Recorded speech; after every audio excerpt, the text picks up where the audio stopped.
Shorthand English High Speed 180 words per minute. Trial dictation for 2 minutes. 30 seconds left.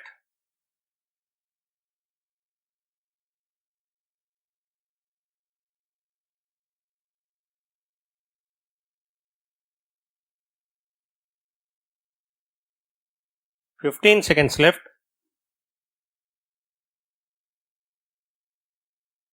10 seconds left. 5 seconds left. Begin. Speaking in the Lok Sabha, an honorable member from the opposition said, Mr. Speaker, sir, I would like to first of all thank you for the opportunity given to me to speak on the demands for supplementary grants. The first point I would like to bring to the notice of the House is regarding COVID pandemic. During that time, the government announced the self-reliance scheme. The government also made certain concessions regarding repayment of loan given to traders, students and farmers. However, I find that the people were given only more time but not waiver of loans.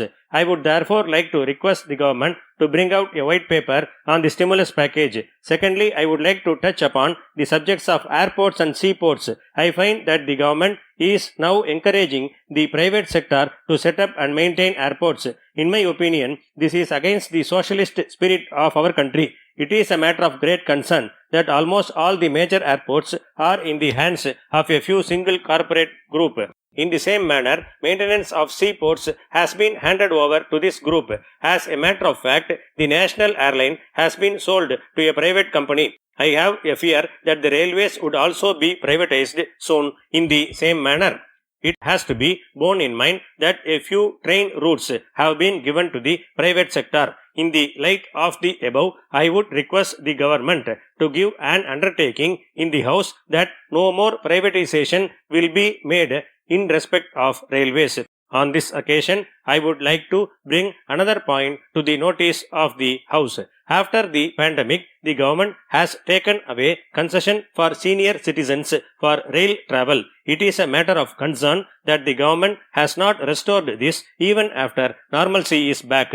It is therefore necessary that it should be restored as early as possible. The next point I wish to bring to the attention of the House is regarding grants given to university students.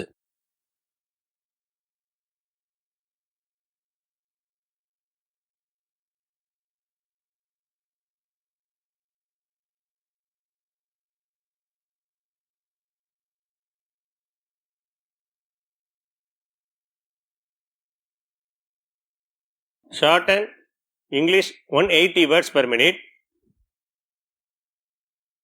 Code number of the question paper 1547.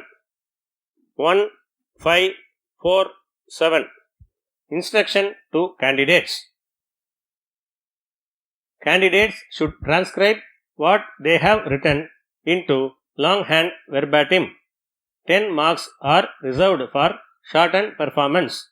Handwriting during transcription should be legible and sufficient space should be left between lines.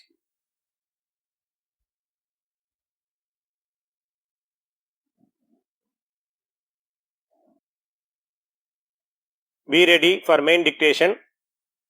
30 seconds left.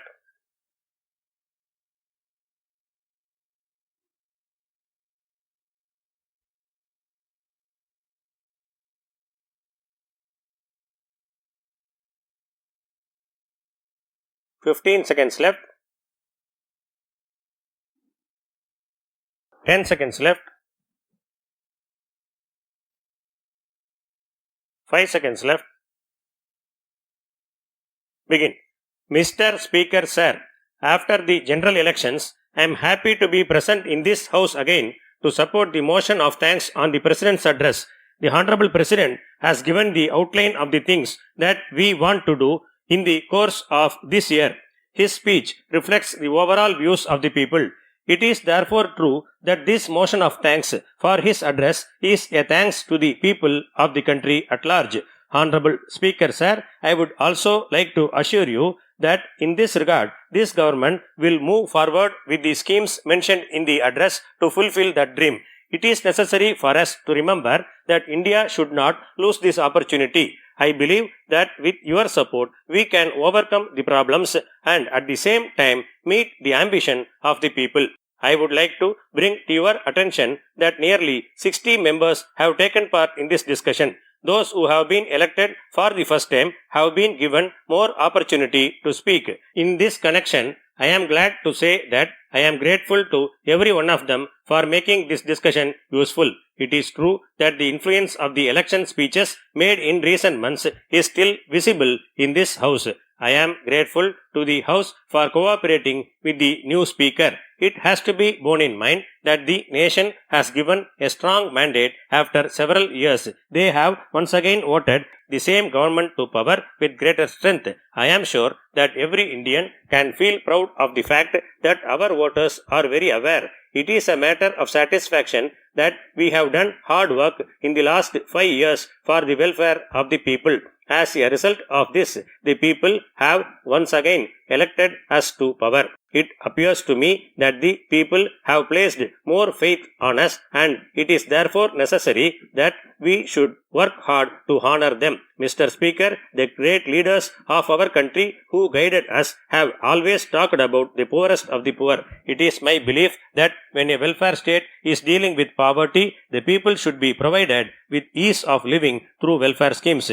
At the same time, the nation should also progress. It is true that the poor people should be uplifted, but at the same time, modern India should also move forward. That is why we have focused upon both these things. I am the first Prime Minister who said that every central and state government since independence has made great contribution to the country's development. I have said the same thing several times even in this House. I would like to reiterate the same on this occasion. Honorable Speaker Sir, this year by celebrating Gandhiji's birth anniversary and 75 years of our independence, we can create a new spirit within the nation. Our success has been entirely due to the fact that our leaders toiled hard to get freedom. So we need to find ways and means to make India enter the group of top 5 economies. In this regard, it has to be borne in mind that in order to achieve this, exports have to increase rapidly. In this connection, the government has started that Make in India scheme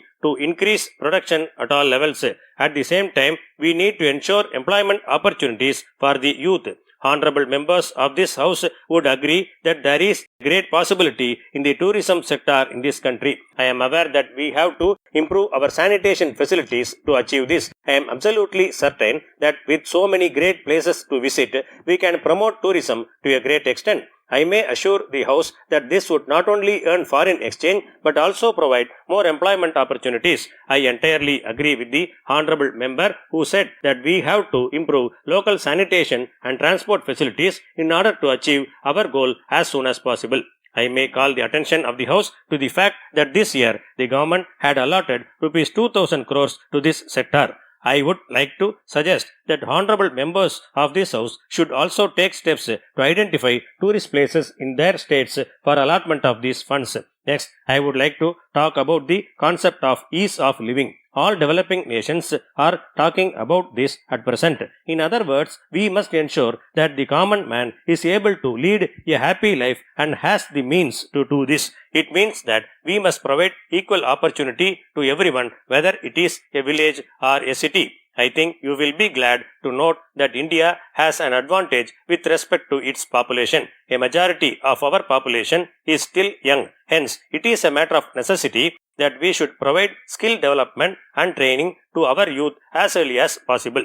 In our opinion, it is absolutely necessary that the state governments should also be involved in this regard. Only then we would be able to succeed. With these words, I conclude my speech and will reply to some points at the end of the discussion.